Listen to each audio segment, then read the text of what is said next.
Middle east में भड़की आग की लपटें पूरी दुनिया को झुलसाने वाली हैं। ईरान लगातार एक के बाद एक अपने पड़ोसी देशों के तेल और गैस ठिकानों पर भयानक हमले कर रहा है, लेकिन अब सऊदी अरब के सब्र का बांध टूट गया है। सऊदी अरब ने बहुत ही सख्त लहजे में साफ चेतावनी दी है कि हमारा धैर्य अब खत्म हो रहा है। सवाल यह है कि क्या खाड़ी देशों में अब एक ऐसा विनाशकारी युद्ध छिड़ने वाला है जो पूरी दुनिया की अर्थव्यवस्था को हिलाकर रख देगा। नमस्कार, मैं हूं सिद्धार्थ प्रकाश। ईरान के लगातार हो रहे हमलों के बीच सऊदी अरब के विदेश मंत्री प्रिंस फैसल बिन फरहान अल सऊद ने तेहरान को एक बेहद कड़ी और सीधी चेतावनी दी है।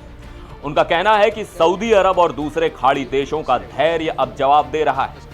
उन्होंने ईरान के इन हमलों को ब्लैकमेल करने की एक खुली और बेशर्म कोशिश करार दिया है। सऊदी अरब ने ईरान से साफ कहा है कि वो अपनी रणनीति पर तुरंत दोबारा विचार करें।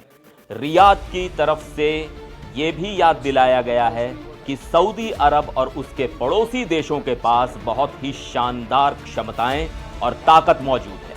अगर ईरान बाज नहीं आया और उन्हें मजबूर किया गया तो वो इस ताकत का इस्तेमाल करने से बिल्कुल भी पीछे नहीं हटेंगे।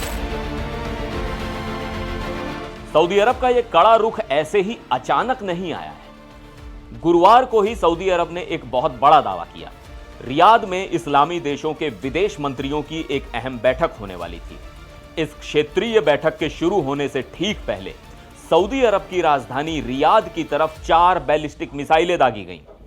गनीमत यह रही कि सऊदी डिफेंस सिस्टम ने इन चारों मिसाइलों को हवा में ही रोककर नष्ट कर दिया।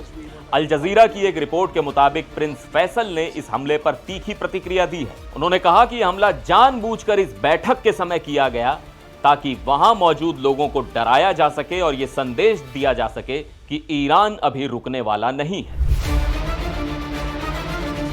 पिछले करीब 3 हफ्तों से मिडिल ईस्ट में युद्ध के हालात बने हुए हैं। इस दौरान खाड़ी देशों की तरफ से ईरान को लेकर यह अब तक की सबसे कठोर टिप्पणी है। प्रिंस फैसल ने साफ कहा है कि ईरान अपने पड़ोसियों के खिलाफ पहले से सोची समझी साजिश के तहत हमले कर रहा है।